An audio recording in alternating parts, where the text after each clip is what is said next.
શાકનો અવાજ આવ્યો.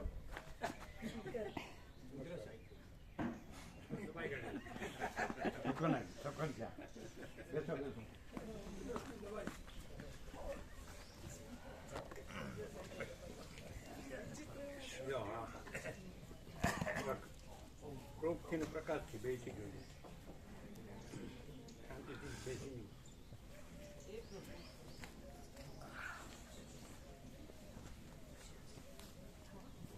શીખનો અવાજ એવો આવે નવી જાતના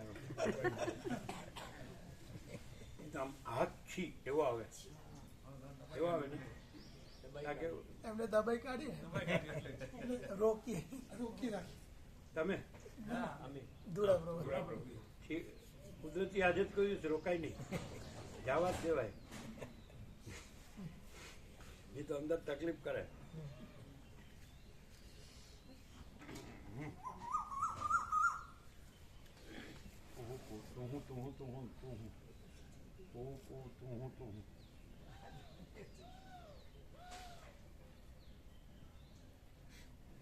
કાંક રહી જાય નહીં એમ તમને આવડી ગયું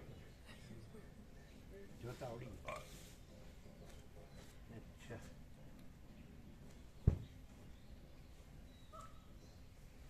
એટલે સોશિયલ પ્રૂફ નથી આવે હમણાં હવે આવશે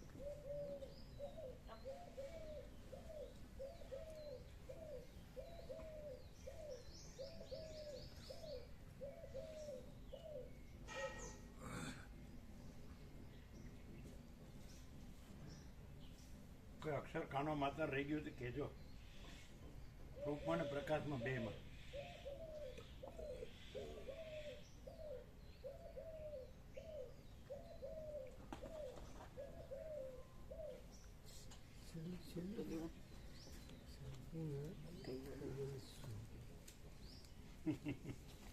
જે મેં નહોતું છેલ્લું વાંચ્યું છતાં એવું થયું કે ફરથી વાંચું એમ કઈ રીતે આખો અનંત ચૈતન્ય પ્રકાશ સ્વયં છે લઈ લો લઈ જાઓ આવશે ને હમણાં જોશે પ્રભુ થોડી નહીં એ લોકો લે છે એક્ઝેક્ટ કાલે લીધું જો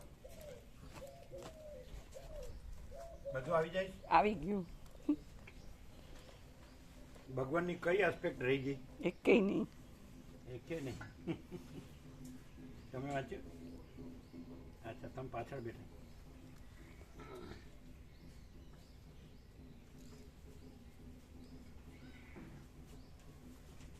ભગવાનની એક આસ્પેક્ટ રહી નથી ગઈ ને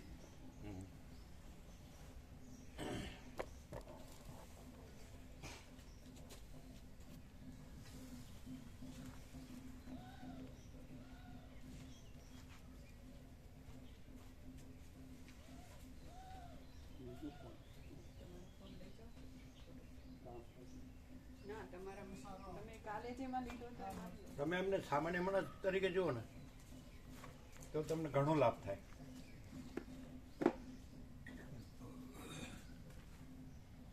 જ્યાં ગંભીર થઈ ગયા છે એમ કે મને સામાન્ય માણસ નહીં જોવાનું ના ના એટલે કઈ રીતે લાભ થાય એમ એ વિચારવા પડી તમે કાલે સાંજે જે બોલ્યા કે અમે ઉડાવા જ કરતા હતા તો ઉડાવવાનું છેલ્લું શસ્ત્ર હોય આપણે બ્રહ્માસ્ત્ર કે જે કહેતા હોય શિવાસ્ત્ર હોય કે વૈષ્ણવાસ્ત્ર અને અહીંયા સામાન્ય માણસ છે તો સામાન્ય એટલે કાંઈ નહીં તો તમે જે ઉડાવા કરતા હતા એ ઉડતું નથી એવો આ સામાન્ય માણસ કેવો છે એટલે એવા કરોડો આવ્યા અને ભલે ઉડાડ્યું ન હોય કદાચ પણ ગણ્યું ન હોય એવા તો બધાય મોસ્ટ પ્રોબેબલી અવગણ્યું હોય એટલે કાંઈ નહીં હું બધું જાણું છું કે હું જે છું એ બરાબર મારે કાંઈ જાણવું એવા જ બધા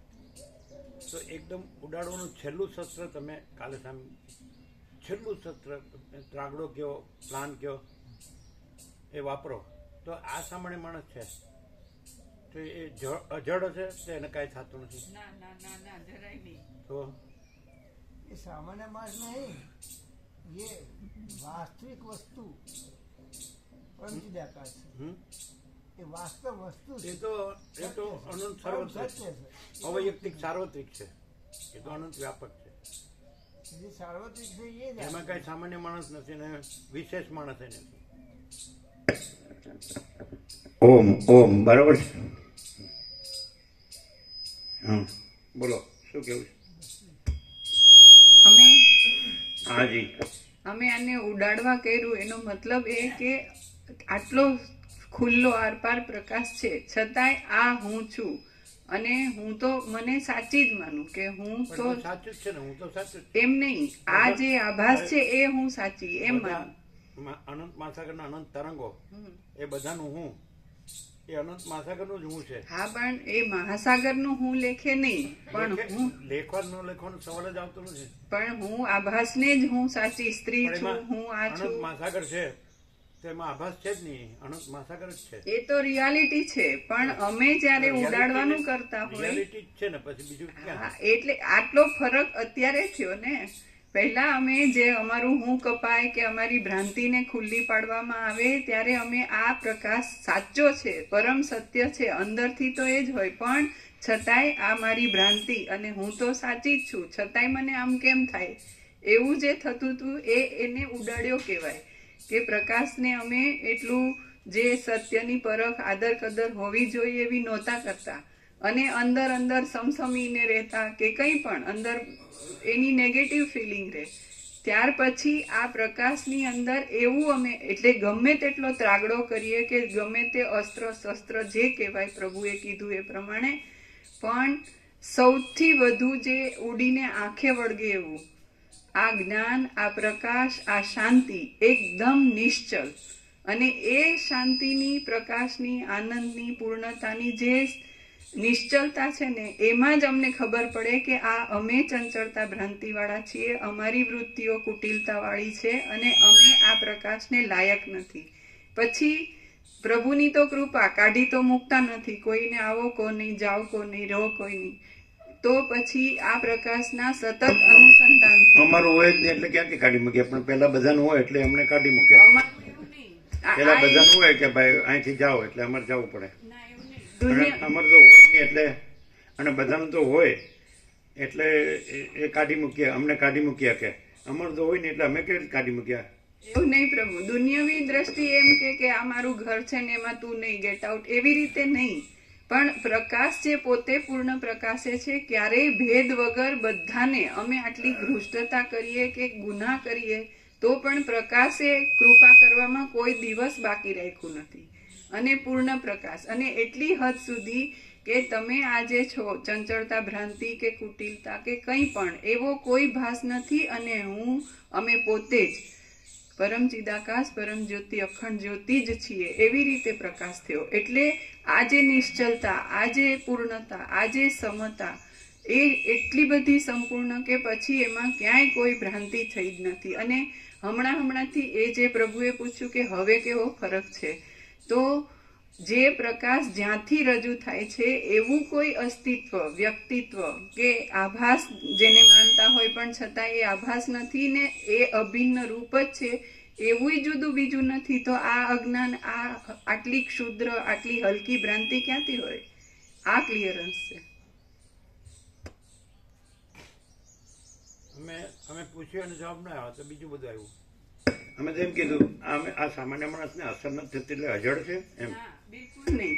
આટલા બધા છેલ્લા શસ્ત્રો વાપરી નાખે તોય ઉડાડે. આ સામાન્ય માણસ જ નથી. પહેલી વાત એ માણસ જ નથી. ત્યાં જે અમે માણસ, એમ કે તમે માણસમાં જ નથી. હા, સામાન્ય માણસ કે માણસનો કોઈ આરોપ થઈ શકે નહીં. આડું થતું ક્યાં એમને બતાડો.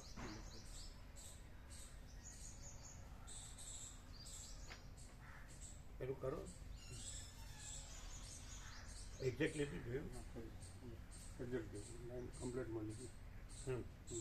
બતાવો એક્ઝેક્ટ.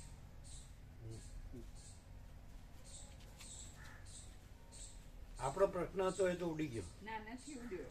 આ સામાન્ય માણસ એવો અજળ છે કે આટલું બધું આનો અવગણ અવગણના કરવામાં આવે, અપમાન કરવામાં આવે, ઉડાડવામાં આવે, ન ગણવામાં આવે તો હાડા એને કાંઈ થતું જ નથી. હાડું કેવું અજડ જ કહેવાય. હા, આ જે છે એ સામાન્ય માણસ કે માણસનો આરોપ ન થઈ શકે એવું એક કેન્દ્ર માણસ બતાડો. વિનાનું અનંત છે. એક માણસ બતાડો. અમે તો વસીત પ્રકાશથી બોલ્યા છીએ, બીજું બધું અમે ઓલ ઇન્ક્લુસિવ. પછી રામકૃષ્ણ રમણને કાંઈ જુદું નહીં, કોઈ પણ સનકાદિક છે લઈને જે હોય તો એનાથી બોલ્યા છીએ. પણ કોઈ બધાએ ઉડાડ્યું જ છે. સત્યની પરખ કે આદર કદર નથી ઘણી દરેક બધા કહે છે જાણું છે, તો બધા અમે કહીએ સાચું જ છે, જાણે જ છે. પણ કોણ નથી જાણતું? એને બધા જાણે છે. એનું કારણ છે કે બધાનું પોતાનું સ્વરૂપ છે, એટલે પોતાના સ્વરૂપને કોણ ન જાણે, એટલે બધા જાણે જ છે, એ સાચું જ છે. અને આને ઉડાડે તો આને કાંઈ કેમ નહોતું એ પ્રશ્ન હતો, એનો જવાબ ન આવ્યો. સમજાય જ જીતુ પ્રભુ? આને કાંઈ કેમ નથી આને થતું ઉડાડ્યું. એનો પણ આને હાલ કાંઈ થતું જ નથી એટલે કેવો કહેવાય? લડતા જેવો?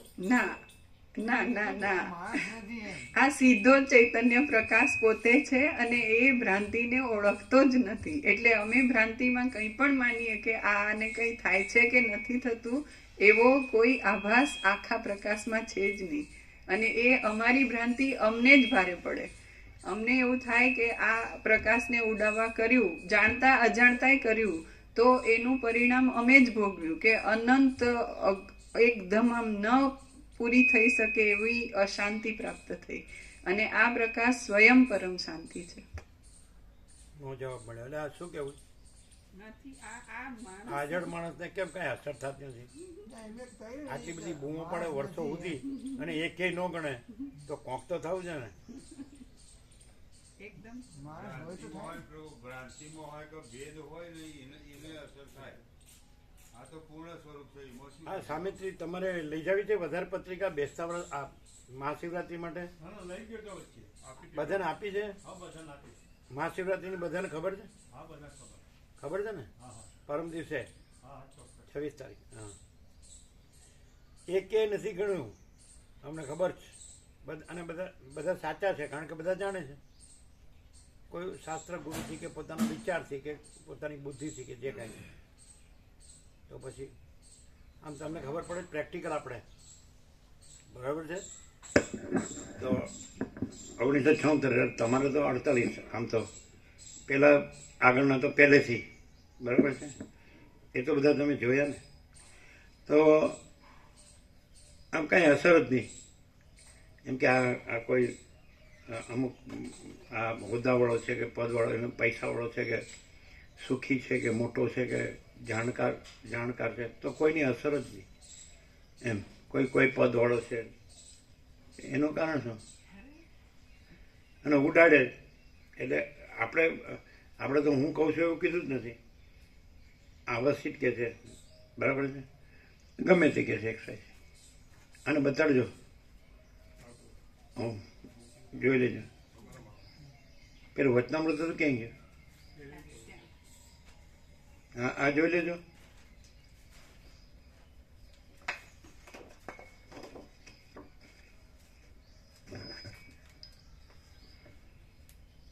અને એમણે પોઝ લઈ લીધો છે. અમારો પ્રશ્ન છે એ અમે સામાન્ય માણસ છીએ. અને તમે એમ કહો કે ભાઈ એમણે વાંચ્યું હોય કે અભ્યાસ હોય કે સાંભળ્યું હોય કે જાણ્યું હોય કે એને સ્મરણ હોય કે એને બોલતા આવડતું, બધું ગણો, કાંઈ વાંધો નહીં. પણ અમે તો જાણીએ જ છીએ કે અમે સામાન્ય માણસ છીએ. તો આને કાંઈ થતું નથી. એનું કારણ શું? અમે કહીએ, તમે કહેશો અમે નહીં કહીએ. તમે જે કીધું ને એ અમે એમ થિયરીથી નહીં, ફિલોસોફીથી નહીં, પ્રેક્ટિકલ કહીશું અમે. શું આ જે છે એ સામાન્ય માણસ દેખાય જેને દ્રશ્ય ભ્રાંતિ વાળાને, ત્યાં સામાન્ય માણસનું હું નથી. હું ક્યાંય હોય તો હુંને બધી અસર હોય. આ હું આખું જે અનંત ચૈતન્ય પ્રકાશ છે એ પોતે પ્રકાશે છે, એ સ્વયં છે. અને એમાં કોઈ હું કે એવું કેન્દ્ર નથી. એટલે એને અસર થઈ કે ના થઈ એવું જોવા વાળો એમાં નથી. એટલે માનો કે 7 ખંડ અત્યારે તો 800 કરોડ છે. આ તો ભૂત વર્તમાન ભવિષ્યને પહેલો માણસ થયો સૃષ્ટિ થઈ ત્યારથી.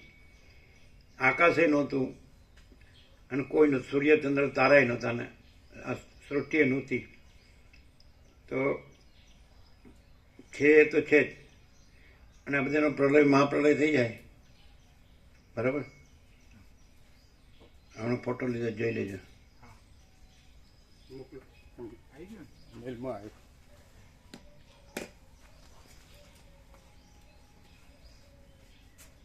તમારામાં લઈ લો, એમનામાં આપી દો. હા, આવી ગયો એમનો. ડાઉનલોડ કરી. આવી ગયો, બરાબર. તો બધા પહેલા માણસથી છેલ્લા માણસ સુધી અમને આ સામાન્ય માણસ જોવે તો બરાબર એ રીતે વાત કરીએ. આ ભાસને જોઈએ તો બરાબર છે. તો આને એની વાત કરી, અહીંથી વાત કરીએ છીએ, અધ્યાસથી વાત કરીએ આપણે કે હું આ સામાન્ય માણસ છું. તો કોઈ ન ગણે તો કાંઈ ન થાય, અપમાન એનો લાગે ને અવગણના ને અવહેલના એનો લાગે ને ઉતારી પાડ્યો કે ના લાગે. એનું કારણ શું ખબર છે? આપણે જોઈશ હોય કહીએ છીએ ને, તમે જે કહેતા હોય, તમે શું કહો છો?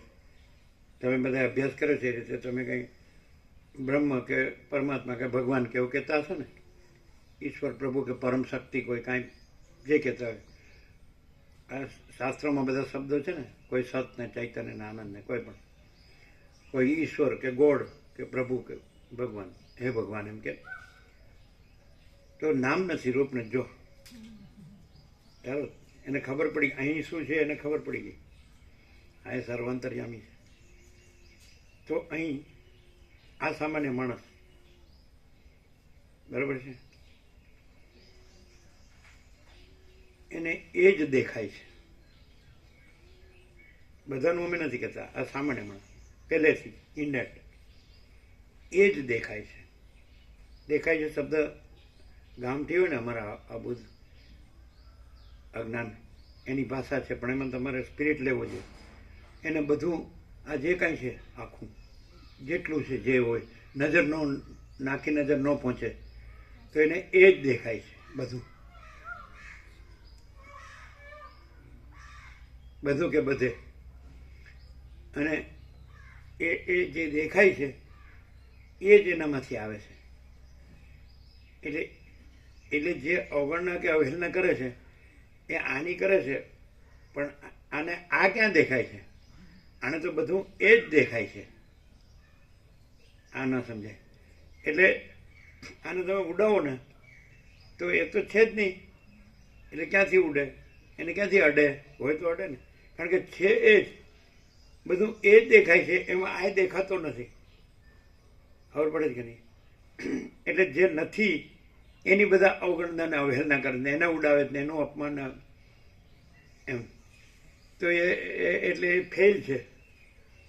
અને એ જે દેખાય છે એ કોઈ ન કહી શકે અડધી રાત્રે પણ કે એના વિના બીજું આમાંથી આવ્યું હોય. એટલે એની ટાઈમ અને એનીવેર, ગમે ત્યારે ગમે ત્યારે, બરાબર છે.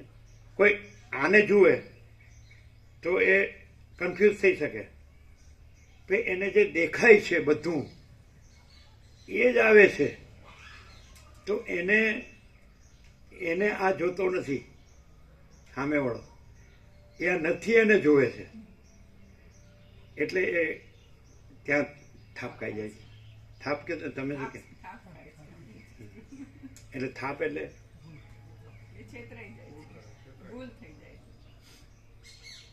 હવે ખબર પડી કે મને કાંઈ થતું નથી. નો એને શું થાય? અને જે દેખાય છે તો એમાં તો કાંઈ થતું નથી. શું કહે છે? ખબર ન પડે એવું છે ને? નીતિન બાબુ ન ખબર પડે. ખ્યાલ આવ્યો? એ વિચાર કરે છે કે આચાર્ય ભગવાનમાં આવું આવે છે કે નહીં, તો શ્રુતિમાં આવું આવે છે કે નહીં, કેમ ના આવે? શબ્દ તો બધાય છે, એ જ શબ્દકોશના આ શબ્દો છે, એમાં શું ડિફરન્સ? આ પ્રકાશ પોતે છે, પ્રકાશ પોતે શબ્દાન્વિત થાય, પણ શબ્દ હજી સુધી એકે એ ગણ્યું નથી. આ છે જ નહીં. કેવી રીતે? એમ તો તમે ન કહી શકો કે બધું એ જ બધું દેખાય છે, બધું એ જ બધું દેખાય છે, એ નથી દેખાતું એ તો તમે ન કહી શકો, એ તો અંદરની વાત છે, બરાબર છે. અને દરેક પોતે જુએ કે મને એ જ બધું દેખાય છે એવું નહીં કે મને આવું દેખાય છે, આ મારું દેખાય છે, પછી આ બધી દુનિયા અને દુનિયાદારી દેખાય છે, આ લાઈફસ્ટાઈલ દેખાદેખી બધું, તો એવું અહીં પહેલેથી કાંઈ નથી. નહીં ખ્યાલ આવ્યો? ઇન્નેટ એમ આપણે કીધું ભગવાન બધું રહ્યા છે, તો આ ઇન્નેટ છે, શબ્દો પહોંચી શકતા નથી. પણ જે પ્રકાશ છે, અનુભૂતિ કહો કે જ્ઞાન કહો, પ્રકાશ કહો, અનુભૂતિ કહો અને પ્રકાશ કહો, તો એનું કોઈ માપ નથી, અનહદ. સમજાય? આ નહીં સમજાણું, આ વ્યક્તવ્ય, આ જે એક્સપ્રેસ કર્યો એ સમજાણું નહીં હોય. કોઈ નથી ગણતું 100%, સત્તરાણી નિસંશય, અવગણના કરે, અવહેલના કરે, ઉડાડે, ઝાકરો દે, અડધી રાત્રે, બધું બરાબર સાચું, પણ એ ક્યાં છે? એટલે નો એને શું થાય? એને કે આને કંઈ અસર જ નથી, આપણને ગણતા નથી, તો બોલ કરે છે, પણ એ ક્યાં બોલે છે?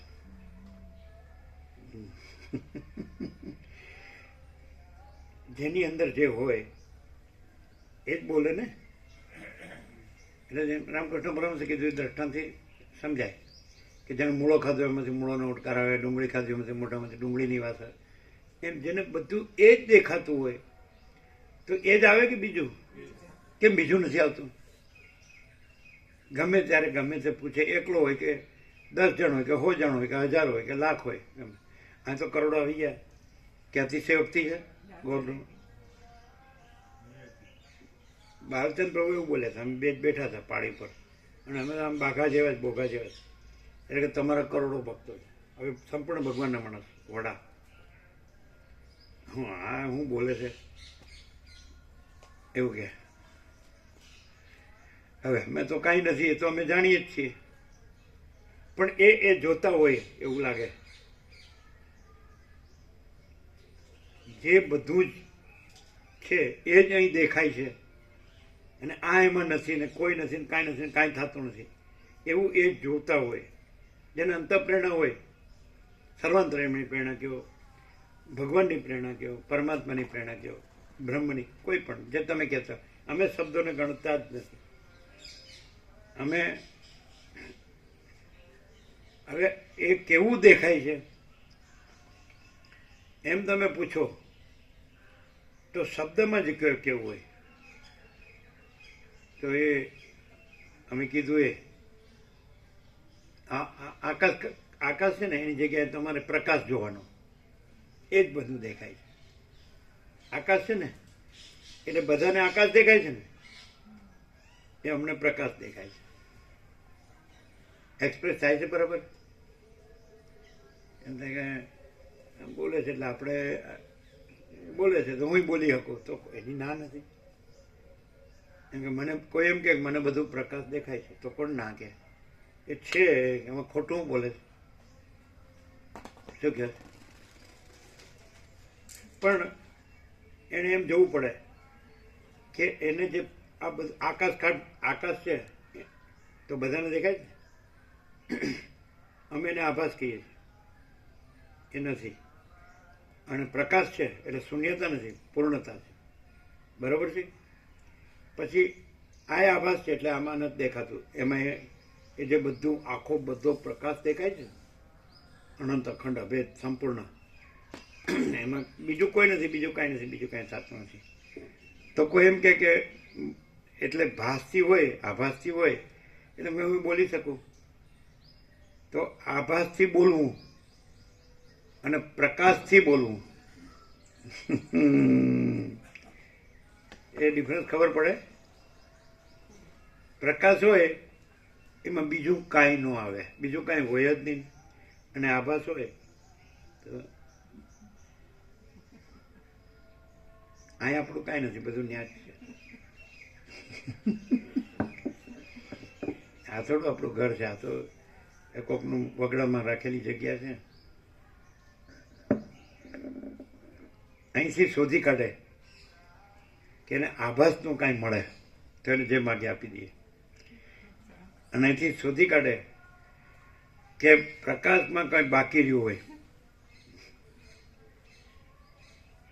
નિરવધિ, બરોબર, બધી સાઈડથી જુઓ, બધી આસ્પેક્ટથી જુઓ, તો આમ ખબર ન પડે ને. કારણ કે એમ થાય સારું આપણે હવે આમાં છીએ, સંસારમાં છીએ, એટલે બધા કરે છે, આપણે એકલા ક્યાં કરીએ, બધું જોઈએ, બધું કરવું પડે, તો આપણે ક્યાં નાખીએ છીએ. અને એક કે એમને ક્યાં નથી જોતું, જો એમને આ કાંઈ પહેરવા ઉડવા પાથરવા કે ખાવા પીવા કે રહેવા કે આ ઠારતા વરસાદથી રક્ષણ કે બધું જોવે જ છે, જોવે છે. એ કોને કહે છે?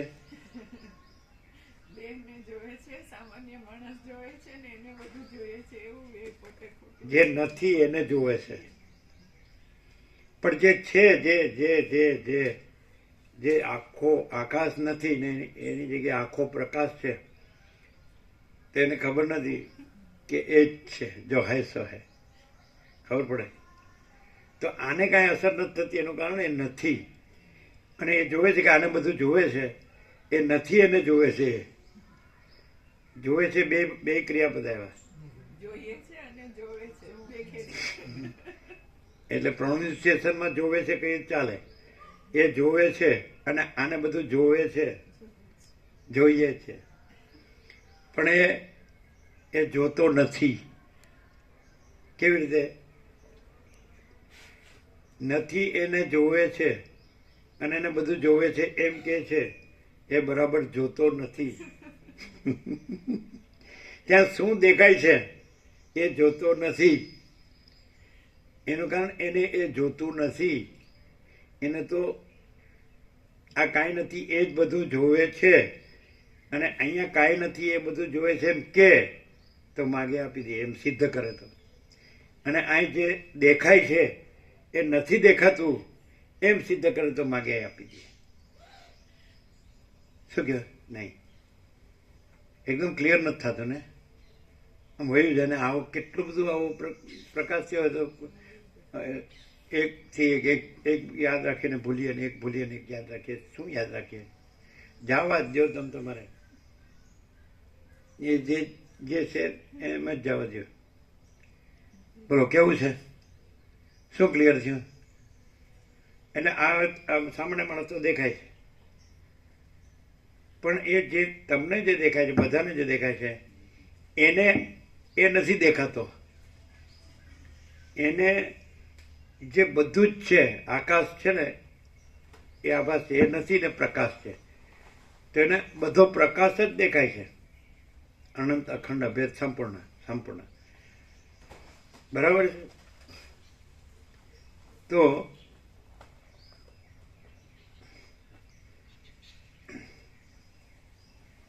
એને શું થાય? એ તો ઉડતો નથી. આને શું થાય? આ તો છે નહીં એટલે ઉડતો નથી. એટલે આને નથી ન્યા રહ્યો છે ને એટલે છે એની ખબર પડતી નથી. અને છે એમાં નથી, એ કાંઈ નથી, એ તો અનંતપૂર્ણ જ છે. એનું કેવળપણું છે, અજરામર છે ને અખંડ વિનાશ. હવે તમે એમ કહો કે તમે કાંઈ નથી એ રહ્યા છો, અથવા એ છે તમે કાંઈ નથી રહ્યા છો. હવે આ ભેદ છે, એ ભેદ નથી એવી ખબર પડે? કેવી રીતે પડે?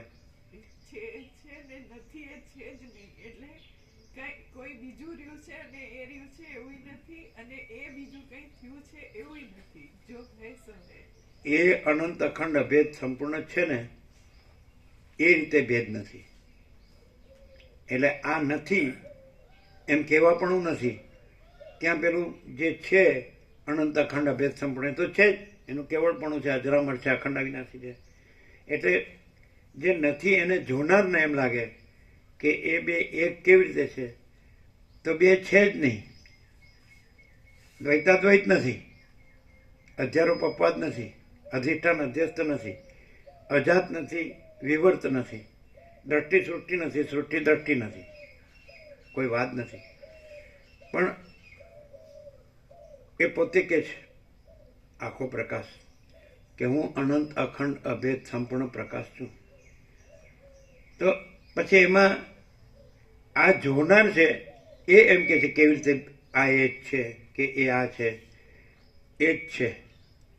નથી એને જોવે છે એટલે એને પ્રશ્ન થાય, શંકા થાય. છે એને બરાબર જોવે તો એ જ છે. નથી ખ્યાલ આવતો?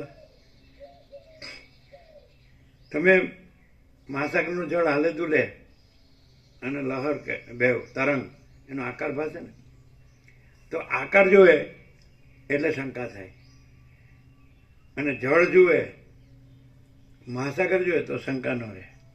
હવે કેવી રીતે જુઓ, જળ કેવી રીતે જોવું? તો આકાર છે એ બોલે છે, જે બોલે છે એને ઓળખે તો મહાસાગર જ છે. આકાર બોલે, આકાર બોલતો હોય તો આકાર જ્યારે આકાર નહોતો ભાસ્યો ત્યારે મહાસાગર તો છે. પછી આકાર સમી ગયો તો એ મહાસાગર છે. અત્યારે આકાર છે પણ એના સત્તા પ્રકાશ નથી, મહાસાગરનો જળનો જ સત્તા પ્રકાશ.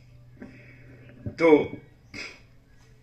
એટલે વસિષ્ઠ કહે છે કે મુખના ભાવથી, આંખના ભાવથી, વાણીના ભાવથી એ ઓળખાય કે એ આખો પ્રકાશ છે. કીધું જ એમ કીધું.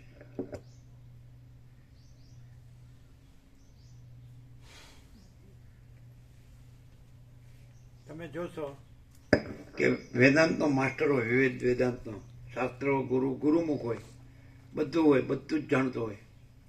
તો એમાં તો એ બોલતો હોય અને આનું જ પ્રકાશનું જ બોલતો હોય. તો આ બધું ન હોય અને પ્રકાશ બોલતો હોય પોતે, કે જેમાં બીજું કોઈ નથી, કાંઈ નથી, કાંઈ થતું નથી, તો એ બે કેવી રીતે ઓળખાય? પ્રકાશ એબ્સોલ્યુટ પેલો પ્રકાશના બધા શબ્દો બધો જાણતો હોય બધું બોલે. હા, પ્રકાશ પોતે એબ્સોલ્યુટ છે, પોતામાં પોતા સિવાય બીજું કાંઈ નથી. અને બીજો જે બોલતો હોય એ પોતાની સેપરેટ આઈડેન્ટિટીથી પ્રકાશને પરોક્ષ રીતે વર્ણન કરતો હોય. એવો બોલે તે ખરેખર પરોક્ષ છે પ્રભુ, અને આ સ્વયંના ઉદ્ગાર છે. એ શું શું માત્ર બોલતા હોય તે પરોક્ષ જ બોલા કરતા હોય, અને એમને અંદર પૂર્ણતાનો અનુભવ ના હોય. જ્યારે અહીંયા સ્વયં જ સ્વયંના ઉદ્ગાર ઉચ્ચારે છે.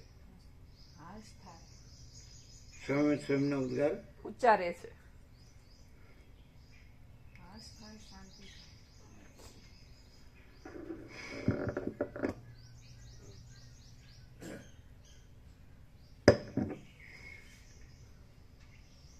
જે ભાસ બોલતો હોય ને તો ભાસની સત્તા પ્રકાશ નથી ને, એટલે એનું પર્યાય કેવું હોય ને તો શુષ્કતા, નિરસતા. અને પ્રકાશ બોલતો હોય ને પૂર્ણતા, શાંતિ. કેમ?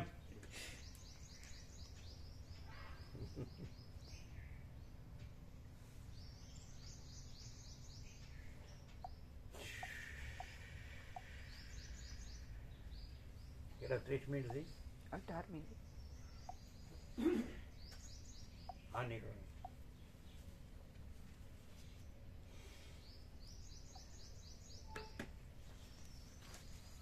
કેમ વિવેક બરોબર છે ને? હવે આ છે એ તમને કદાચ લાખો કરોડો મળે તો આ મળે, અને એ મળે તો પછી આ લઈ શકો? પણ બધું મળે ને, પણ બધું સુખ મળે ને. પેલા શહેરમાં મકાન કરવાનું કહેતો થઈ જાય, નથી કરવું? તો પ્રસાદ લીધો બરાબર? લેટ નથી ને? આ કેમ એટલી જ મિનિટ છે? 18 મિનિટ આગળ પેલા લીધી હશે, પેલા આગળ લીધી એટલી પહેલી જ વાર શેર કરી. પહેલા વતનામૃત જોયું ને? હા, એમને ફોટો પાડ્યો ને એટલે લઈ ગયા બરાબર. એટલે આ કેટલી 18 થી 18 મિનિટ 35 17 ઉપર. બરાબર છે? સુશીલ બહુ સીધું જ છે ને. આનું બનાવવાનું પણ મામા બ્રોકેજ બધા લેતા નથી એટલે 800,000 જ બનાવવાના કે છે.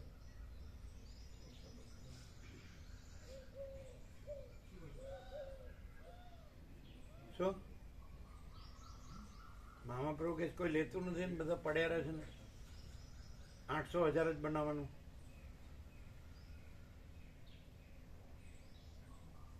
તમને સર્વાંતરમની પ્રેરણા શું છે એમ? પછી સ્ટીકર, પછી ફ્રેમ, બોર્ડ, 5 બોર્ડ, બરાબર ને? બરાબર. આપણે 17 આઈટમ છે ને, 17 થાય એ રીતે, બરાબર. હો બોલ્યા, સાંભળ્યું?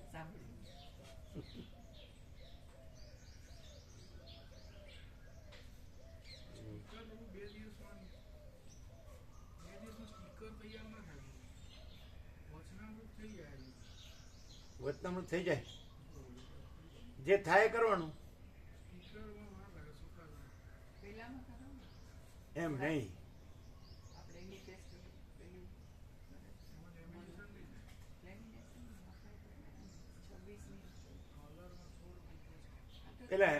પેલા કીધું ને, પેલા 3 સત્રાક્ષર આપ્યા, 4 આપ્યા, એ કે છે ને હેન્ડથી શું કહેવાય? એવી રીતે થાય ને, એવી રીતે થોડા કરાવી લઈએ. 26મી અપાય એવી રીતે, પછી 500 થાય તો ઘણા. એ હિતેશ મનોજ પ્રભુ કરે છે ને, એ શું કહેવાય? ઓફસેટ. એ પેલું આમ નહીં હેન્ડ પ્રિન્ટિંગ. આ પણ લેમિનેશન ના થાય, કલર થોડો ફરક આવે, પણ 26મી અપાય બધાના હાથમાં આવે. ડીપ ના આવે, ડીપ કલર ના ડીપ આવે. પેલો પ્રિન્ટિંગ જેટલો ડીપ ના આવે. પ્રિન્ટિંગમાં ના, જે તોય આવે છે ડીપ આવે છે, કલર ડિફરન્સ થોડો બ્લુ ને બદલે થોડો પર્પલ, પણ એ ચાલે. નહીં. ડાર્ક બ્લેક ન થાય? બ્લેક કરવા કરતા બ્લુ, ડીપ બ્લુ કરે છે ને. ડીપ બ્લુ થાય તો બ્લેકિશ બ્લુ, એકદમ બ્લેકિશ બ્લુ. ગ્રીન પણ સારું થાય. સારું, ચાલો લઈ લો. જેટલું થાય એટલું કરી દેજો, બરાબર? હા, એનો કરી ચાલે ને, આવી જશે ને. આમાં આવી જાય ને, એટલે એની જરૂર નહીં, કાલવાળાની જરૂર નહીં. આ સંપૂર્ણ થઈ ગયું, બરાબર? એટલે આ 17 આઈટમ છે, એમાંથી જેટલી થાય એટલી કરવાની, બરાબર? એટલે વતનામૃતના સ્ટીકર થાય ને જેટલા, બરાબર છે? હાર્ડ એન્ડ ફાસ્ટ નહીં, ફરજિયાત નહીં. સર્વાંતરને એમની પ્રેરણાથી જેટલું થાય એટલું. હા, ચાલો.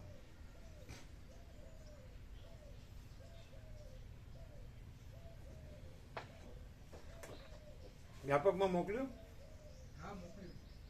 મોકલ્યું?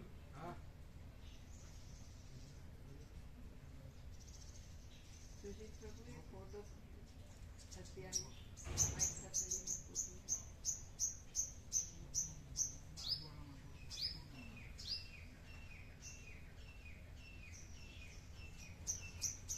ચાલો.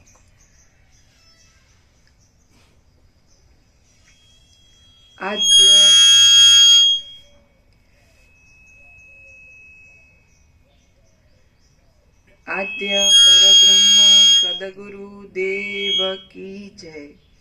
ઓમ શ્રી પરમાત્મને નમઃ. સદગ્રંથોમાં શિરોમણી શ્રી યોગ વાસિષ્ઠ મહારામાયણ નિર્વાણ પ્રકરણ ઉત્તરાર્ધ. Page number 1173.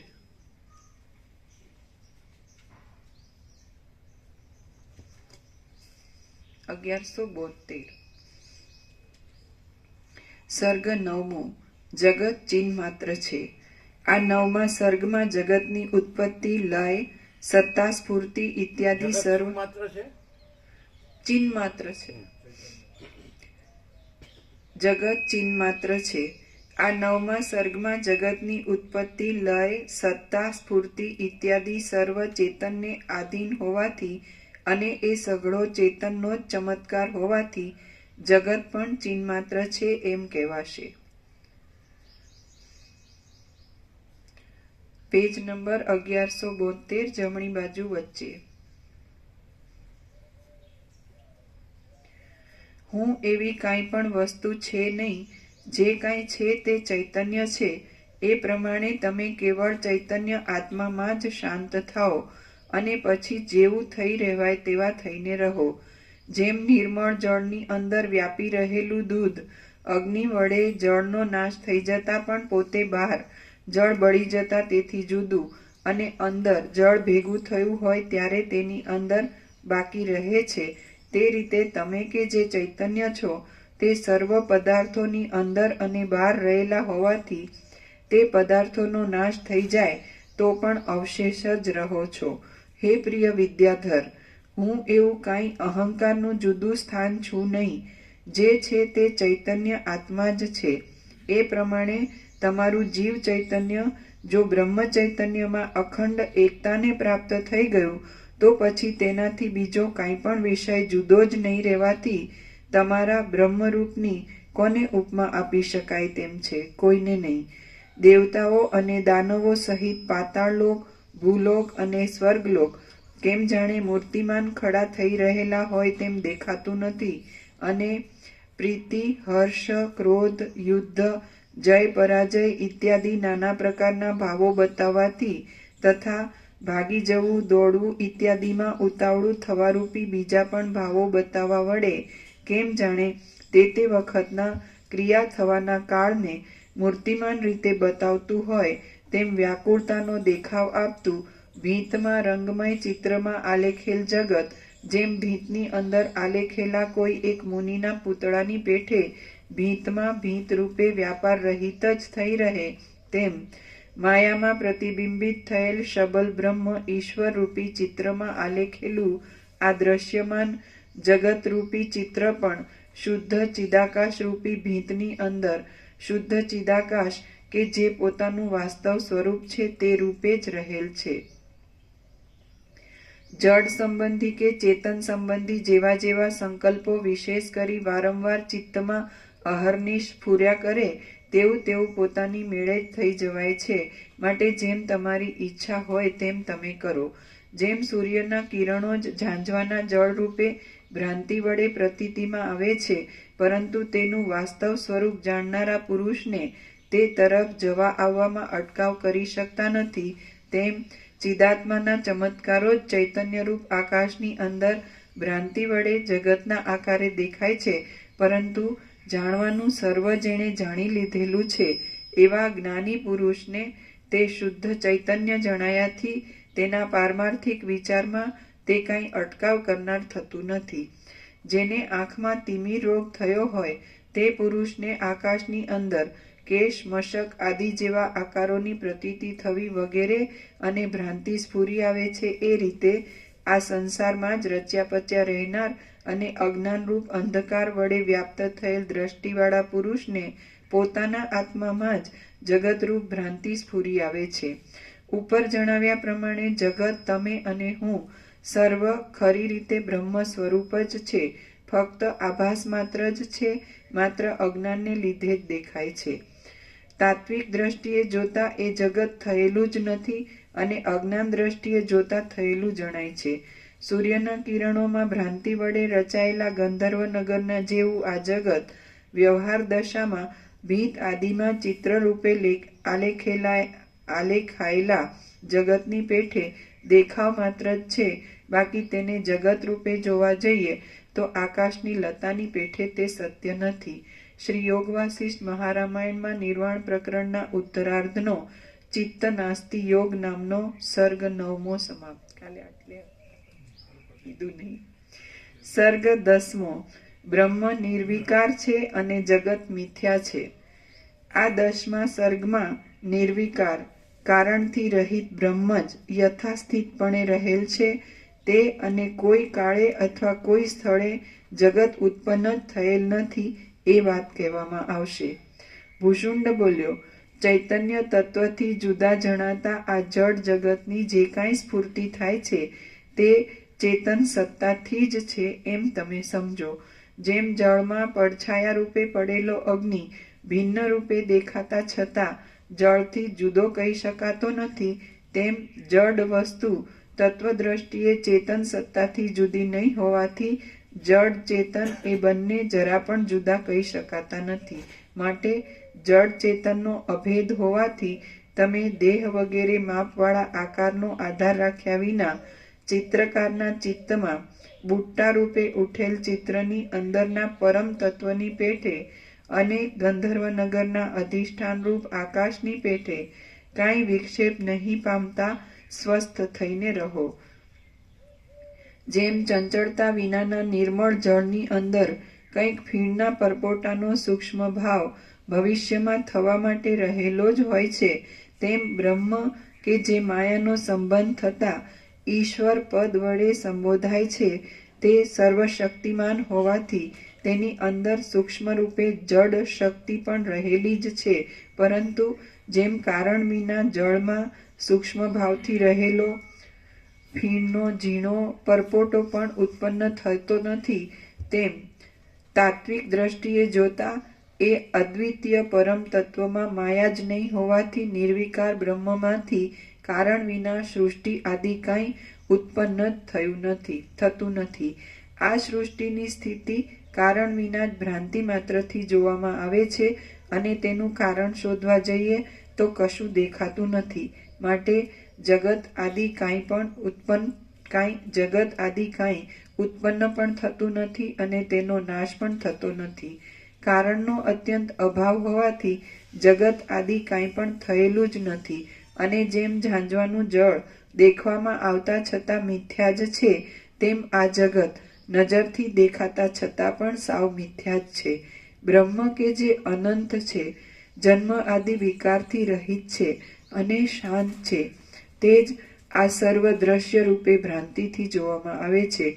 બાકી તેમાં કારણનો અભાવ હોવાથી નામરૂપવાળી સૃષ્ટિ છે જ નહીં. તેથી આ સર્વ ફક્ત એક નિર્વિકાર પરબ્રહ્મ રૂપ જ છે. માટે તમે બ્રહ્મરૂપે સર્વત્ર ભરપૂર છો.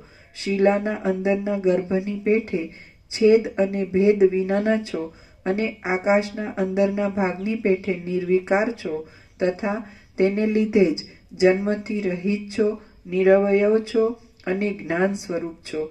વ્યવહાર દ્રષ્ટિએ જોતા તમે સર્વમાં કાંઈ અનિર્વચનીય રૂપે રહ્યા છો અને તાત્વિક દ્રષ્ટિએ જોતા સર્વ મિથ્યા હોવાથી તમે કશામાં કોઈ પણ રૂપે નથી. માટે તમે નિશંકપણે સારી રીતે સુખપૂર્વક રહો. બુદ્ધિ અને ચિદાભાસ એ બંનેથી રહિત પોતાના શુદ્ધ આત્મ સ્વરૂપમાં તમે પોતાની મેળે જ શાંત થઈ જાઓ. જન્મ આદિ વિકારથી રહિત પરબ્રહ્મ પોતે નિત્ય આનંદરૂપ હોવાથી તેને કાંઈ એવું પ્રયોજન નથી કે જેથી તે આ સૃષ્ટિ આદિ કાર્ય કરે. માટે સૃષ્ટિ આદિ કશાનો સંભવ જ નહીં હોવાથી જે કાંઈ છે તે જન્માદિ વિકારથી રહિત પરમ કલ્યાણરૂપ પરબ્રહ્મ જ છે. જે અજ્ઞાની પુરુષો પોતાના આત્માને ભ્રમથી રહિત અને ચૈતન્યરૂપ નથી સમજતા, તેઓને અજ્ઞાનરૂપ બંધ કોઈ દિવસ નહીં ટળવાથી આ સૃષ્ટિનો નાશ થતા તેમની ગતિ વિશેનો શો વિચાર કરવો. જ્યાં જ્યાં પરબ્રહ્મ છે ત્યાં ત્યાં જગત પોતાના નામ રૂપથી રહિત પરબ્રહ્મ રૂપે જ રહેલું છે. તણખલામાં, લાકડામાં, જળમાં, ભીંતમાં અને સર્વ ઠેકાણે પરબ્રહ્મ રહેલ છે અને પરસ્પર ઓતપ્રોત થઈને રહેલો અનેક સૃષ્ટિઓનો સમૂહ પણ ચેતન તત્વના અલૌકિક ચમત્કારથી સર્વત્ર રહેલો છે.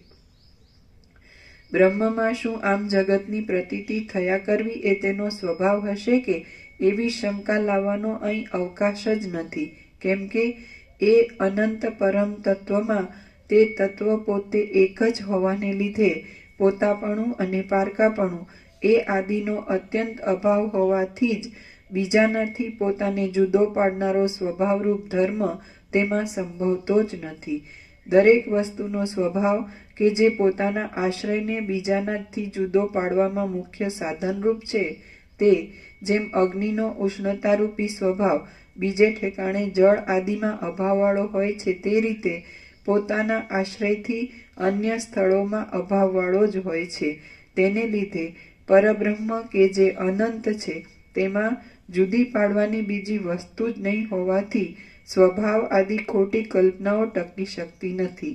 નિત્ય અને અનંત પરમાત્મામાં વિજાતીયપણું કે સજાતીયપણું એ બંનેનો અત્યંત અસંભવ હોવાથી સજાતીય વિજાતીય આદિથી પોતાના આશ્રયના ભેદને બતાવનારા સ્વભાવાદિક તેમાં છે જ નહીં.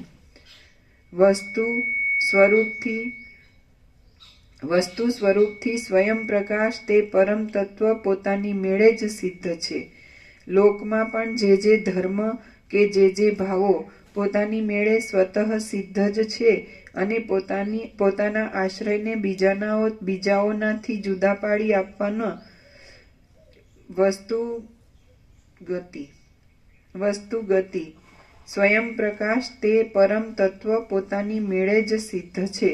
લોકમાં પણ જે ધર્મ કે જે ભાવો પોતાની મેળે સ્વતઃ સિદ્ધ જ છે અને પોતાના આશ્રયને બીજાઓનાથી જુદા પાડી આપવાના સ્વભાવનું કાર્ય નથી કરતા તેમાં સ્વભાવનો વ્યવહાર થતો નથી. હે સુશીલ વિદ્યાધર, જેમ બ્રહ્મમાં જગત ખરી રીતે છે જ નહીં તેમ સૂક્ષ્મ બુદ્ધિથી જોવામાં આવે તો અહંકાર પણ અંદર જોવામાં આવતો નથી. પણ જેમ બાળકની ભ્રાંતિએ કલ્પેલો હાવ મિથ્યા છતાં આગળ આવી ઊભો રહે તેમ અહંકાર મિથ્યા છતાં કોણ જાણે ક્યાંથી આવી ખડો થઈ જાય છે. અહંકારના નામરૂપને છોડી દઈએ તો જે શેષ રહે તે પરબ્રહ્મ જ છે અને અહંકારને નામરૂપ સહિત માની લઈ તેના સ્વરૂપની તત્વદ્રષ્ટિથી શોધ કરીએ તો તે મિથ્યા હોવાથી ક્યાંય જતો રહે છે. તે રીતે જગત તથા બ્રહ્મ એ બંનેનો જે કાંઈ ભેદ જણાય છે તે કલ્પિત હોવાથી ખરી રીતે અભેદ જ છે અને પર્યાય શબ્દોનો અર્થ જેમ એક હોય તેમ એક જ છે. જેમ સોનાનો અને કડાનો ભેદ તો સંકલ્પ માત્ર તથા મિથ્યા જ છે તેમ બ્રહ્મનો અને જગતનો ભેદ પણ સંકલ્પ માત્ર તથા મિથ્યા જ છે એમ વિદ્વાનોએ નિશ્ચય કર્યો છે.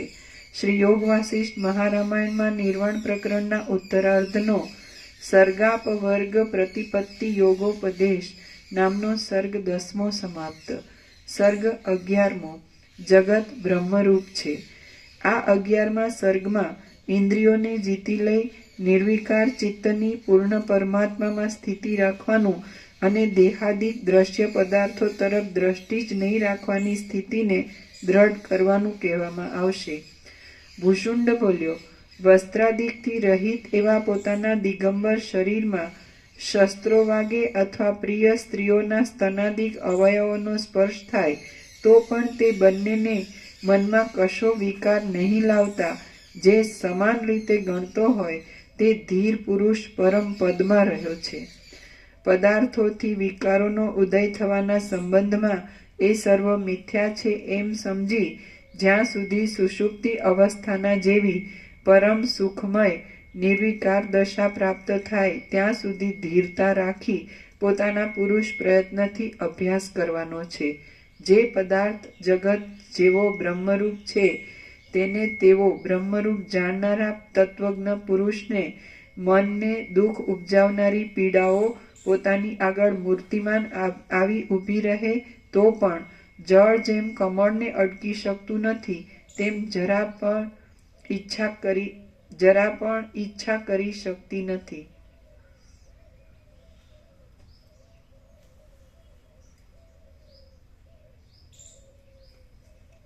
જે પદાર્થ જેવો છે તેને તેવો જાણનારા તત્વજ્ઞ પુરુષને મનને દુઃખ ઉપજાવનારી પીડાઓ પોતાની આગળ મૂર્તિમાન આવી ઊભી રહે તો પણ જળ જેમ કમળને અડકી શકતું નથી તેમ જરા પણ ઈજા કરી શકતી નથી. શાંત બુદ્ધિવાળો જે વિવેકી પુરુષ સંકલ્પનો ઉદય જ નહીં થવા દેતા શસ્ત્રો અને અંગનાઓ કે જેઓ ભ્રાંતિ વડે મૃગજળની પેઠે દેખાતા છતાં તત્વદ્રષ્ટિએ જોતા આકાશના જેવા શૂન્ય જ છે તેઓ દૈવયોગથી પોતાના અંગમાં લાગેલ હોય તો પણ તે વડે કશો હર્ષ શોકાદિક વિકાર ન પામતા નહીં લાગેલા જેવા જ દેખે છે તે જ ખરું દેખે છે. જેમ ઝેર પોતે પોતાના મૂળ દેખો શબ્દ આવ્યો દેખાય છે. જેમ ઝેર પોતે પોતાના મૂળ સ્વભાવને નહીં છોડતા પોતાની મેળે જ ગુણ આદિ દુષ્ટ કીડાઓ રૂપે બની જાય છે, પરંતુ ખરી રીતે કાંઈ એક કીડા વગેરે વિષથી જુદું નથી. તે રીતે આત્મા કે જે બ્રહ્મરૂપ છે તે પોતાના મૂળ બ્રહ્મ સ્વરૂપને નહીં છોડતા જીવ ભાવે વિવર્ત રૂપે બની જાય છે, કે જે જીવભાવ પોતાના તાત્વિક સ્વરૂપનું જ્ઞાન થતાં લય પામી જાય તેવો છે. જેમ મરણ ધર્મથી રહિત જડ વિષ પોતાના સ્વભાવને નહીં છોડી દેતા મરણ ધર્મવાળા કીટ આદિ જીવભાવને પ્રાપ્ત થઈ જાય છે, તેમ બ્રહ્મ ચૈતન્ય કે જે મરણ ધર્મથી રહિત છે તે પોતાના મૂળ સ્વભાવને નહીં છોડતા મરણ ધર્મવાળા જડ પદાર્થોના રૂપે વિવર્ત પામેલ છે. બ્રહ્મ કે જે અનંત છે તેના કોઈ એક પ્રદેશમાં જેમ વિષ પોતાના વિષપણાને નહીં મૂકતા પોતામાં જ ક્રમે કરી ઝેરી કૃમિ રૂપે થઈ જાય છે, તે જોકે ખરી રીતે તો વિષરૂપ જ છે, પરંતુ કેમ જાણે તેથી જુદો હોય તેમ દેખાય છે અને તે બ્રહ્મમાં વિવર્ત રૂપે ભાસે છે. તે આ પ્રમાણે આ જીવરૂપી ઝેરી કીડો પણ બ્રહ્મથી જુદો નહીં હોવા છતાં કેમ જાણે જુદો હોય તેમ રહ્યા છતાં કેમ જાણે તેમાં ન રહ્યો હોય અને બ્રહ્મરૂપ છતાં કેમ જાણે બ્રહ્મરૂપ ન હોય અને તેથી જુદો હોય તેમ થઈ રહેલ છે. તેને બ્રહ્મ દ્રષ્ટિથી જોઈએ તો જન્મ કે મરણ સાથે કશો સંબંધ જ નથી અને જીવ દ્રષ્ટિએ તેને જન્મ મરણની દશા જોવામાં આવે છે. દેહ ઇન્દ્રિય અને વિષય રૂપે પદાર્થોમાં અમુક હું છું અને અમુક મારું છે એવી આસક્તિ વડે નહીં બંધાતા પોતાના સ્વરૂપને નહીં ભૂલી ગયેલા તથા શ્રવણાદિક પ્રયત્નો વડે પોતાના આત્માનો અપરોક્ષ અનુભવ કરવામાં ઉપયોગી થઈ પડતા પોતાના આત્માથી જ પુરુષ પ્રયત્ન વડે આ સંસાર સાગર ગાયના એક પગલાની પેઠે સહેલાઈથી તરી શકાય છે. બાકી ફક્ત દૈવના ઉપર જ આધાર રાખવાથી કશું થતું નથી અને અતિ પ્રિય પદાર્થોની અંદર સાર રૂપે જે સુખ રહેલું છે તેની ઉત્તમ અવસ્થાને ઉત્પન્ન કરનારી જે પરિપૂર્ણ આત્માની અંદર સર્વ ભાવોને ઓળંગીને રહેલી શીતળતા છે કે જે સર્વ તાપોની નિવૃત્તિ થતા અનુભવમાં આવે છે તેવા સુખરૂપ આત્મલાભમાં શો અનાદર કરવાનો છે. સર્વ જગતના પદાર્થોની જે કાંઈ સત્તા જણાય છે તેની અંદર જ સર્વ બ્રહ્મ કે જે સદરૂપ છે તેની જ તત્કાળ ભાવના કરવામાં આવે તો પછી નિર્મળ અદ્વિતીય આત્મામાં મન અહંકાર બુદ્ધિ આદિ દોષો ક્યાંથી જ રહે.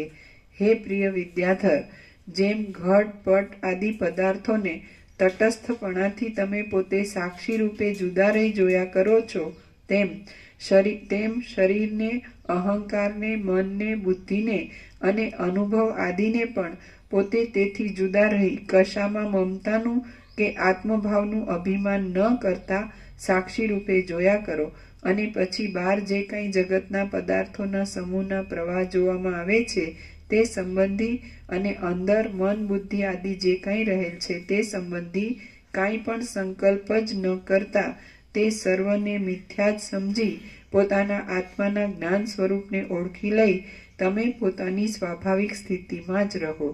એ જીવન મુક્ત દશાની સ્થિતિ એવી છે કે તેમાં સંપત્તિ કે વિપત્તિ સુખ કે દુઃખ વગેરે કોઈ પણ હેતુથી કોઈને કોઈ પણ કાળમાં કોઈ જાતનો ગુણ દોષ લાગતો જ નથી, કેમ કે સર્વ એક આત્મમય જ હોવાથી તેમાં કર્તાપણું કે ભોગતાપણું કશું રહેતું જ નથી.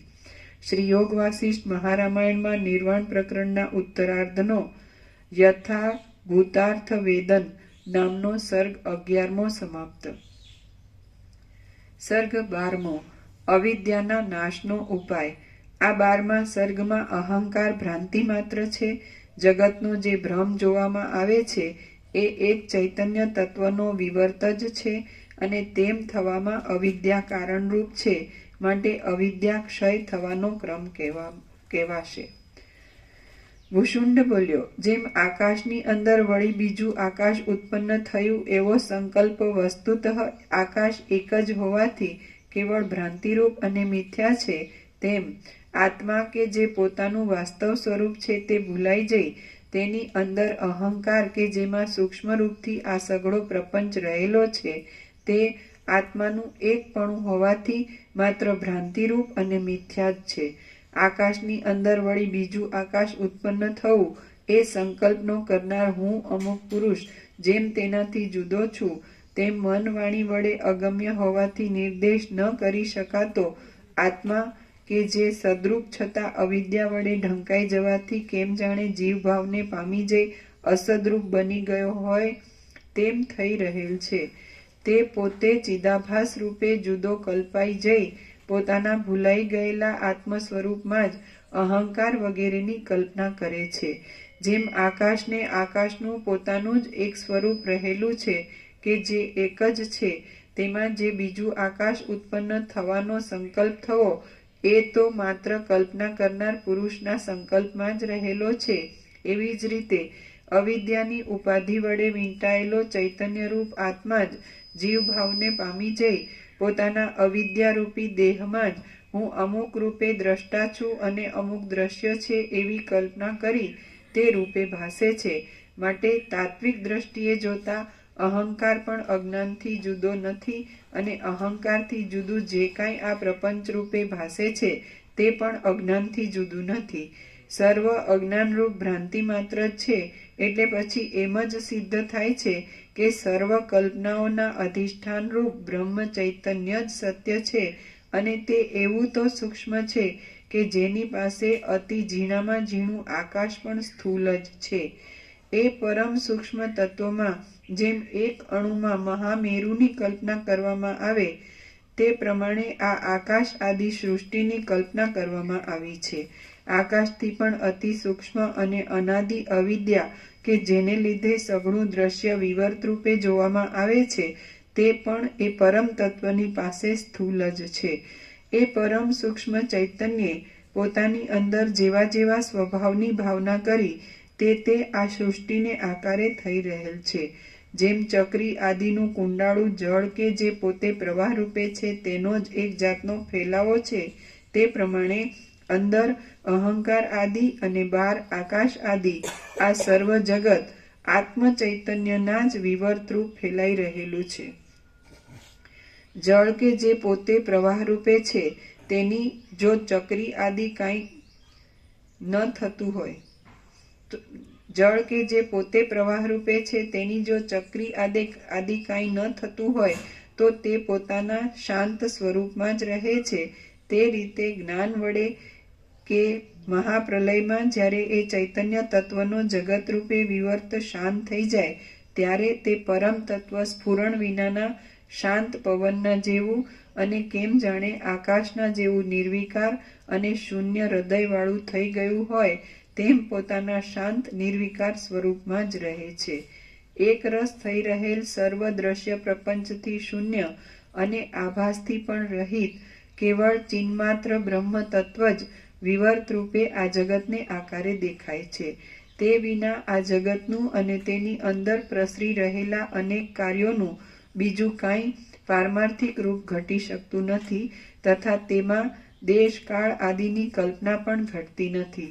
જેમ માયા સ્વપ્ન આદિમાં ભ્રાંતિ વડે થોડા કાળમાં ઘણો કાળ ગયો લાગે છે જેમ ભ્રાંતિથી આકાશની અંદર નીલ પીત આદિ અનેક વર્ણો અને ગંધર્વ નગર વગેરે દેખાય છે. જેમ વહાણમાં બેઠેલા પુરુષને ભ્રાંતિથી કાંઠાના ઝાડ પણ હલતા દેખાય છે. જેમ મરુભૂમિમાં ભ્રાંતિથી ઝાંઝવાના જળ દેખાય છે અને જળની અંદર જેમ ભ્રાંતિથી ચંદ્રમાનું પ્રતિબિંબ ચાલતું હોય તેવું લાગે છે. જેમ નિદ્રાની અંદર સ્વપ્ન આવતા તેમાં અનેક તરહના આકારો મિથ્યા રીતે જ દેખાય છે અને જાગ્રત અવસ્થામાં પણ મનના કલ્પિત રાજ્યો વગેરે સ્વપ્નની પેઠે માત્ર ભ્રાંતિથી જ કેમ જાણે પાસે મૂર્તિમાન ખડા થઈને આવી ઊભા હોય તેમ મન વડે અનુભવાયેલ છે. તે પ્રમાણે ચો તરફ ફેલાયેલ એ ચિન્માત્ર પરમ તત્વમાં આ જગત પણ પરમાત્માની અંદર ભ્રાંતિ માત્રથી જ ઉત્પન્ન થયેલ હોય તેમ ભાસે છે.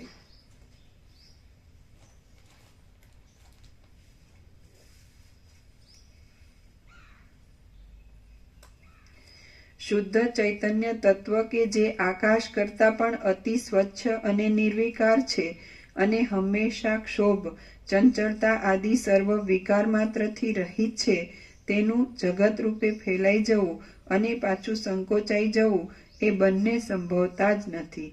સુખ દુઃખને ભોગવવાપણું તથા દેહ વગેરેમાં અહંકાર થવો ઇત્યાદિ જે વિકારો દેખાય છે તેનો સંબંધ માત્ર ચિદાભાસ સાથે જ છે. બાકી કુટસ્થ ચૈતન્ય કે જે સર્વ વિકારથી રહિત છે તેમાં સુખ દુઃખ ભોગવવાપણું ઇત્યાદિ તથા દેહ વગેરેમાં અહંકાર થવો એ આદિ કશો જ વિકાર છે જ નહીં. એ નિર્વિકાર પરમ તત્વ કે જે ખરી રીતે એક જ છે, તે પ્રવાહમાં જેમ સ્વાભાવિક રીતે જ જળ રહેલ છે તેમ પોતાના શુદ્ધ સ્વરૂપમાં જ રહેલ છે.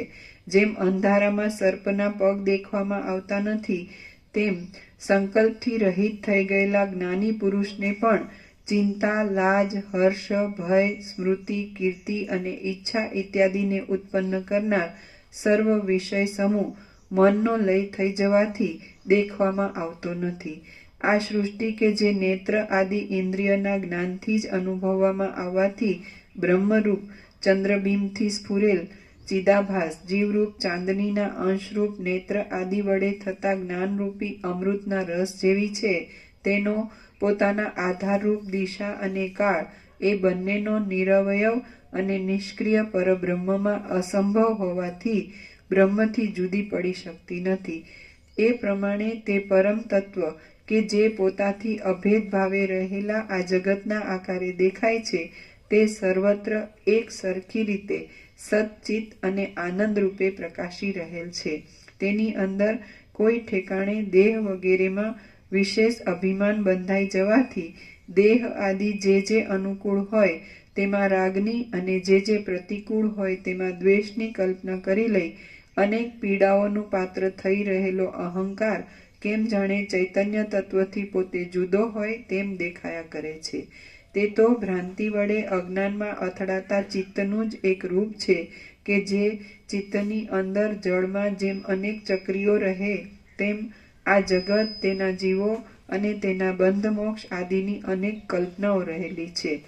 અંદર ડૂબકી મારવાના અને પછી બહાર નીકળવાના કોલાહલથી રહિત તથા જળના વિવર્ત રૂપે દેખાતા ચકરીઓના કુંડાળા વડે નાશ ન પામતી અનાદિકાળની આ સૃષ્ટિરૂપી ઝાંઝવાના જળની નદી તેના સ્વરૂપનું ખરેખરું જ્ઞાન થતાં તત્કાળ નાશ પામી જાય છે. જેમ જળ ચકરીઓ રૂપે જોવામાં આવે છે અને ધુમાડાનો ઘાટો સમૂહ એક રસ થઈ જવાથી છેટેથી વાદળા રૂપે દેખાય છે, તે પ્રમાણે અજડ ચેતન આત્મા અને જડ મન એ બંનેના કરતા વળી સૃષ્ટિ ત્રીજી તરહની જડ અને ચેતન રૂપે જોવામાં આવે છે કે જે જડ રૂપે છે અને સત્યતા રૂપે સ્ફુરી આવવાથી એ અંશમાં અજડ ચેતન પણ કહી શકાય છે. જેમ લાકડું કે જે જાતે જડ છે તેને અજડ શબ્દ આવ્યો ને, જડ અજડ એટલે અજડ એટલે ચેતન ચેતન નહીં, ચૈતન્ય. પણ ઘણા ચેતન શબ્દ વાપરે છે અનુવાદકે, પણ એકચ્યુઅલી ચૈતન્ય, ચેતન એટલે ચિદાભાસ અને ચૈતન્ય એટલે આત્મા. પોતાના સ્વરૂપથી મિથ્યાપણાને લીધે કોમળ દેખાતા છતાં અધિષ્ઠાન સત્તાથી પથ્થરની પેઠે અતિ દ્રઢતાવાળા તથા સ્ફટિકની શિલાની અંદર પ્રતિબિંબવાળા થયેલા કેળના થાંભલામાં અને અધિષ્ઠાન ચૈતન્યમાં રહેલી આ સૃષ્ટિમાં સંકલ્પ વડે કલ્પી કાઢેલી પાંદડાની વિલક્ષણતા વિના કશું વિલક્ષણપણું જણાતું નથી. હજારો ખરીઓના, હજારો મસ્તકોના, હજારો આંખોના, હજારો હાથોના અને હજારો મુખોના હાવભાવને બતાવનારા આકારો અને ચેષ્ટાઓવાળા અનેક પર્વતોને, જરાયુજ, અંડજ, ઉદ્ભિજ અને સ્વેદજ એ આદિ અનેક પ્રાણીઓના શરીરોને, દિશાઓને, દેશોને અને નદીઓને એક પ્રાદેશ માત્ર, અંગૂઠો અને તેની પાસેની આંગળી એ બંને વચ્ચેનો ભાગ તે પ્રાદેશ કહેવાય છે, અને નદીઓને એક પ્રાદેશ માત્ર જેટલા જ ભાગમાં ધારણ કરી રહેલ અંદર શૂન્ય, શૂન્યતાવાળું અને નિરવયવ, નિસાર, અનેક તરહના રાગો, કામો અને રંગો વડે રંગાયેલ, વિરાગ, વૈરાગ્ય અને જુદા રંગવાળું, રંગ મટાડનારું દ્રવ્ય, તે વડે થનારી શુદ્ધિથી જ જતું રહેનારું, દેવો, દૈત્યો, ગંધર્વો, વિદ્યાધરો અને મોટા નાગોવાળા, જળ સ્વરૂપવાળા પવન, સૂત્રાત્મા અને વાયુ તે વડે ચલાયમાન, સર્વનાથી ઉત્કૃષ્ટ ચૈતન્ય તત્વે બ્રહ્મ ચૈતન્યે જીવ ચૈતન્યે રચેલ પરામર્શને, વિચારને અને બીજાના સંઘર્ષણને સહન ન કરી શકતું પ્રકાશવાળું, સુંદર, રમણીય અને વિકલ્પ વડે જ અનુભવમાં આવતું આ જગત પટમાં ચિત્રરૂપે આલેખેલા કોઈ મોટા રાજ્યના જેવું આભાસ માત્ર જ છે. વિકલ્પ વૃત્તિવાળું અને સંકલ્પ રૂપે ઉદય પામતું મન કે જેનું સ્વરૂપ સાવ મિથ્યા અને ભ્રાંતિરૂપ છે, તેની અંદર પ્રતિબિંબ રૂપે પડેલ ચિદાભાસરૂપ ચૈતન્ય તત્વ જેમ જળની અંદર પડેલું તેલનું બિંદુ ચોતરફ પ્રસરી જાય તેમ વાસનાઓરૂપી જાળોના સમૂહો વડે બંધાઈ જઈ સર્વ પ્રકારના સુખ દુઃખ આદિ તરંગો વડે વીંટાઈ રહી જેમ બને તેમ સ્ત્રી પુત્ર આદિમાં ફેલાઈ ગયેલા સ્નેહનો અનુભવ લેતા જડ અને તત્વ દ્રષ્ટિએ જોતા મિથ્યા હોવાથી ઉત્પન્ન જ નહીં થયેલા ભ્રાંતિ વડે માત્ર દેખાતા શબ્દ સ્પર્શ આદિ વિષયોનો અનુભવ લેવો, એ આદિ અનેક રૂપે એ તત્વ જ પ્રસરી રહેલ છે.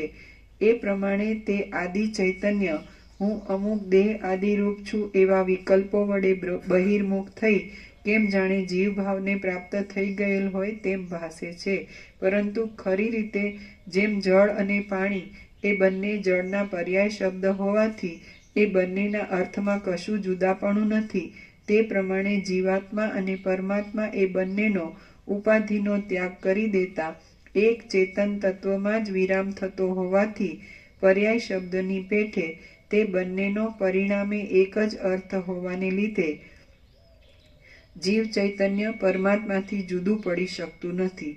પોતાનો આત્મા કે જે ચૈતન્યરૂપ છે અને સૂર્યદેવની પેઠે આપોઆપ પ્રકાશવાળો છે, તે જ અહંકારરૂપ બની જઈ પોતાના વ્યાપક સ્વરૂપમાં ભોગ્ય રૂપે આ સૃષ્ટિને કલ્પી લે છે. એટલે આ સૃષ્ટિ કે તેનો રચનાર એ બંને ચૈતન્ય આત્માથી જુદા નથી.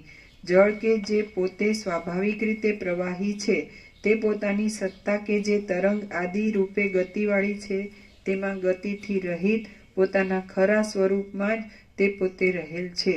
તેવી રીતે આત્મા કે જે પોતે શુદ્ધ ચૈતન્ય અને નિર્વિકાર છે, તે આકાશ આદિ પ્રપંચની રચનામાં કારણરૂપ ભાસે છે, પરંતુ તેમાં એ રહેલ છે એમ પણ નથી, તથા આકાશ આદિ પ્રપંચના કર્તારૂપ પણ નથી, અને એ આકાશ આદિ પ્રપંચને પોતે જુદો રહી જાણનારો છે એમ પણ નથી. એ સર્વ તો વિકલ્પ માત્ર છે, બાકી એ આત્મા તો પોતાના વાસ્તવ સ્વરૂપમાં જ રહેલ છે.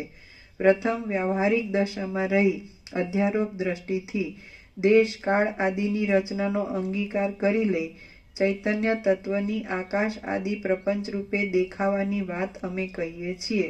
તેથી તેમાં જળ તરંગના દ્રષ્ટાંતનું સમાનપણું જરા પણ છેટે જતું નથી, પણ બરાબર ઘટતું આવે છે. જેમ જળના તરંગ આદિ રૂપે થવામાં અમુક દેશકાળ હોય છે, તેમ એ આત્મતત્વના પણ જગત આદિરૂપ વિવર્ત થવામાં અમુક દેશકાળની કલ્પના કરવામાં આવે છે. એટલે દ્રષ્ટાંત દાષ્ટાંતિક સિદ્ધાંતની બરાબર સંગતિ મળે છે. મન, અહંકાર અને બુદ્ધિ આદિ જે કાંઈ વિકલ્પ રૂપે સ્ફુરે છે, તે સર્વને તમે અવિદ્યા રૂપ જ છે એમ સમજો, અને તે પુરુષ પ્રયત્ન વડે તરત નાશ પામી જાય છે.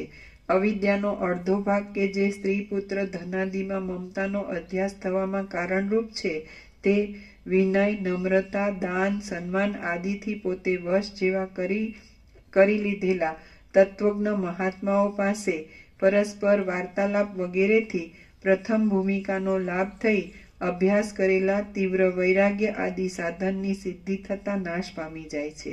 અને એ અવિદ્યાનો ભાગ કે જે બિલકુલ ન સમજવું, ઉલટું સમજવું ઇત્યાદિ રૂપે દેહાદિકમાં અહમતા રૂપે રહેલ છે, તથા અવિદ્યાની વિક્ષેપ શક્તિ રૂપે કહેવાય છે, તે શાસ્ત્ર વિચારથી શ્રવણ મનન આદિ થતા નાશ પામી જાય છે.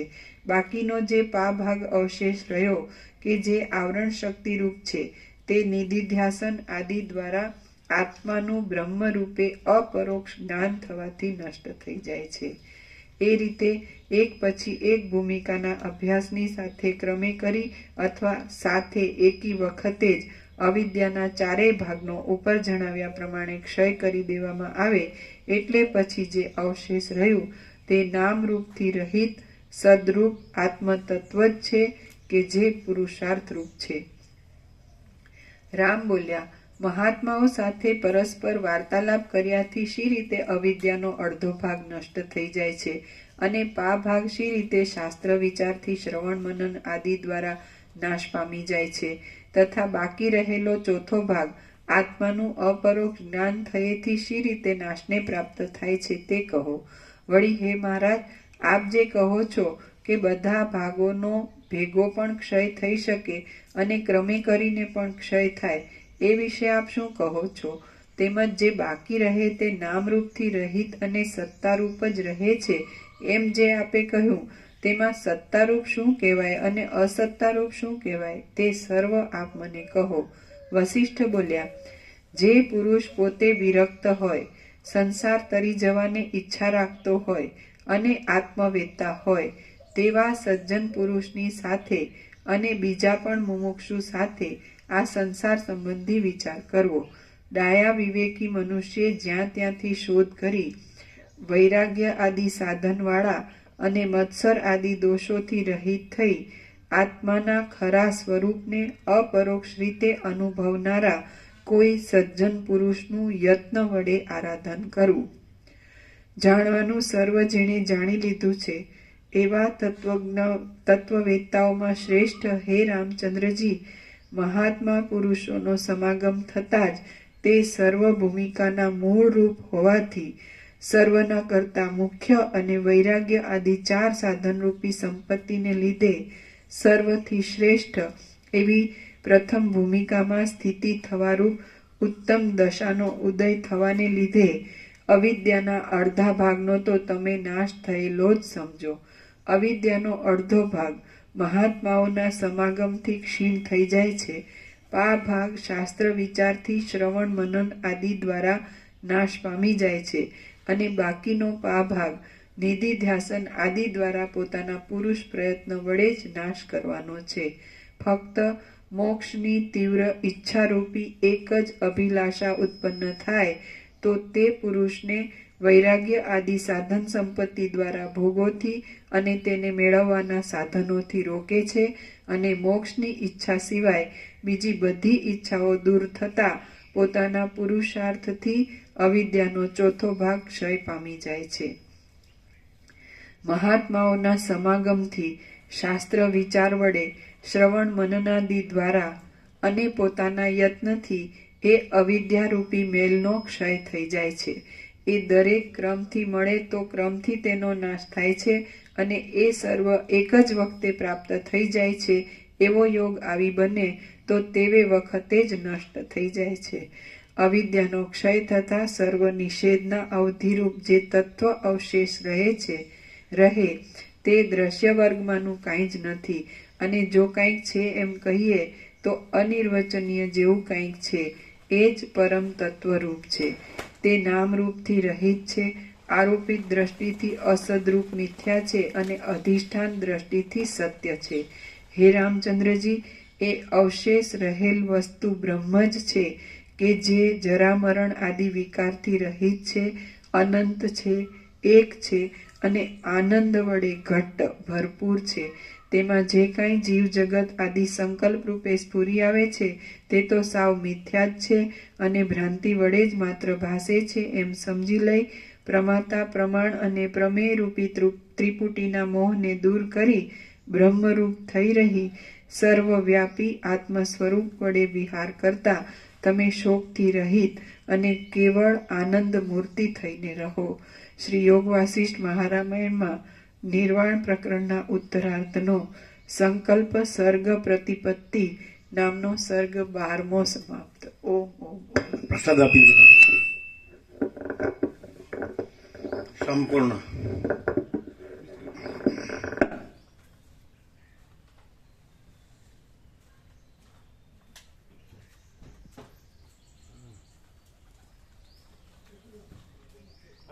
ચપ્પલ લઈ લેજો. આપણે નીકળીએ સુશીલ પ્રભુ. તમારે વોશરૂમ જવું જ જાઓ, અમે જઈને આવીએ. હાલ જ હવે 8:30 થાય છે. હવા આવ્યા.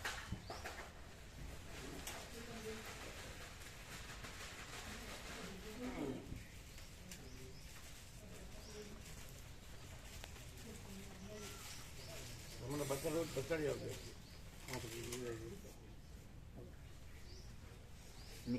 હા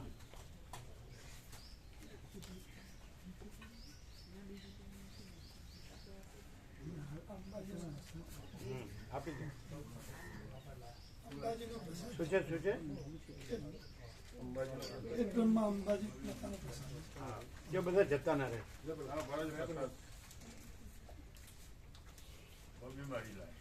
એટલે આપણે અંબાજીમાં જ જઈએ છીએ. પ્રાણ પ્રતિષ્ઠાનું બીજું વર્ષ છે. આપો સુશીલ પ્રભુ આપો.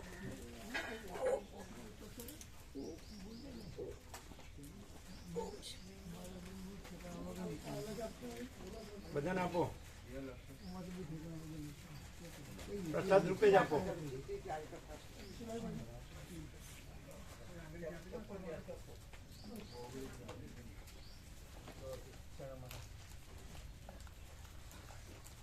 અંબાજીનો પ્રસાદ લેજો બધા.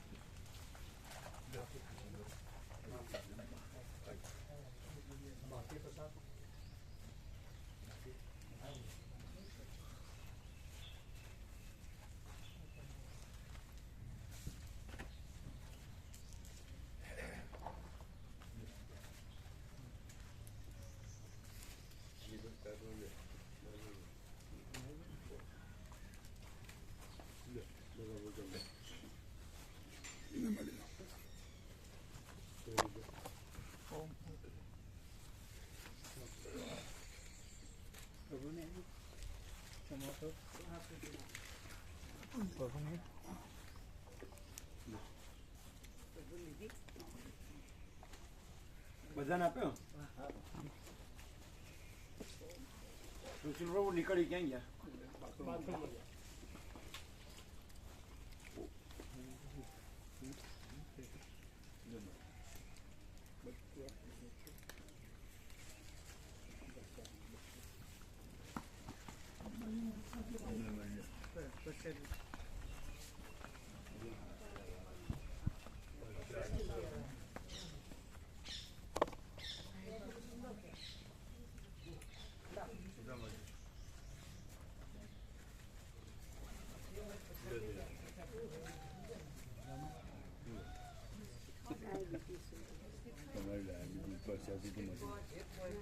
લઈ લેવાનું.